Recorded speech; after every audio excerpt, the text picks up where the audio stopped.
Most people overpay for greenhouses like this. Here's why this one is different. I've seen folks drop hundreds on flimsy setups that warp in the first winter or fog up by spring. This Palram Canopia Grand Gardener 8-foot by 12-foot resin greenhouse. It's built to actually last, and the price isn't crazy once you factor in what you'd spend on something that falls apart. Link is in the description if you want to check the product details on Amazon. I've been growing tomatoes and peppers in mine for 2 seasons now, and the difference between this and cheaper alternatives is night and day. First off, the twin-wall polycarbonate panels block up to 99.9% of UV rays while still letting in enough light to keep plants happy. No more sad, leggy seedlings. I've kept my harvest going straight through late fall, and even had a few hardy greens survive a light snow under the roof. That's the kind of year-round protection you usually only get with pricier glass houses.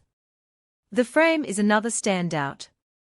Most greenhouses in this price range use thin aluminum that bends when you lean on it or after a season of wind.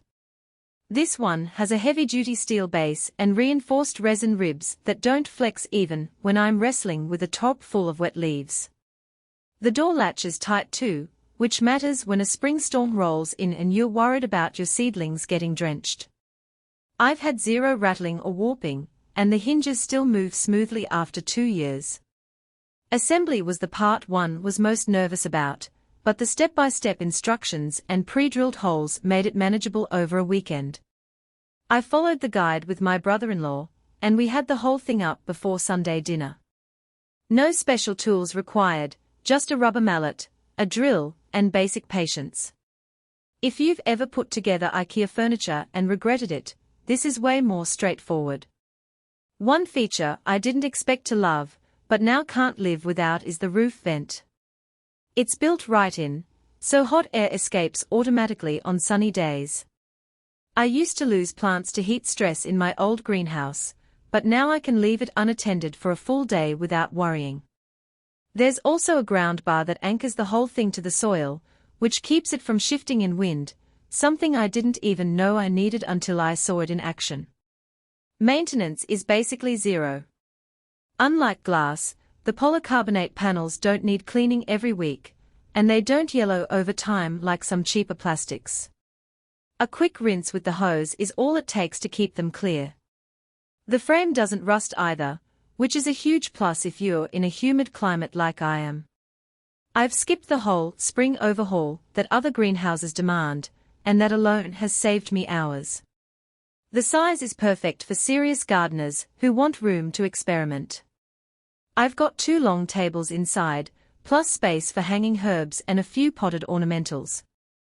It's big enough to rotate crops, but not so massive that it feels overwhelming to heat or cool. If you're tight on space, they make smaller versions, but this 8x12 gives you real elbow room. Now, it's not perfect. The door is a little narrow if you're carrying long tools or trays, so you have to angle things just right when moving plants in and out. And while the twin-wall panels insulate well, they do reduce light slightly compared to glass, so if you're growing light-hungry crops like strawberries, you might need to supplement with grow lights in darker months. But honestly, those are minor trade-offs for a structure that's held up through 2 winters and countless storms. If you're on the fence about spending this much, ask yourself how much your current setup is costing you in lost plants, time, and frustration. This greenhouse pays for itself by keeping your garden alive when others fail. It's not flashy, but it's built to do the job right. Check it out using the link below if you want to see the current price and specs.